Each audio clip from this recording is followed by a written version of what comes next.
ఇప్పుడైతే చూడండి 2 బ్లౌజులు అయితే కంప్లీట్ చేశాను. ఇంకా నిన్న వచ్చిన బ్లౌజులు అయితే చూడండి పైపింగ్ కూడా వేశాను. ఇదేంటంటే కొంచెం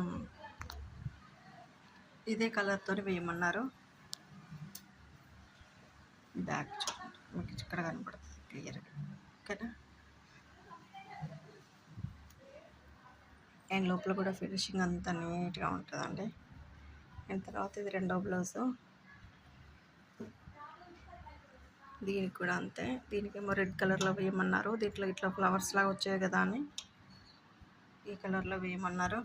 హ్యాండ్స్కి కూడా వేసాను. ఇది హెమ్మింగ్ చేయాలి, కలర్ చేంజ్ ఉంటుంది కదా కనిపిస్తుందని హెమ్మింగ్ చేద్దామని చెప్పేసి హెమ్మింగ్ పెట్టేశాను. ఇలా ఇప్పుడైతే 2 బ్లౌజులు కంప్లీట్ అయినాయి. నేను వచ్చిందే లేట్గా వచ్చాను అనమాట. ఈరోజు రెడ్డే కంప్లీట్ చేశాను. ఇంకా ఇప్పుడైతే తినడానికి వెళ్ళాలి. తినేసి వచ్చిన తర్వాత మళ్ళీ ఏం కుడతానని చూపిస్తాను, ఓకేనా. వీడియో వస్తే లైక్ చేయండి ఫ్రెండ్స్.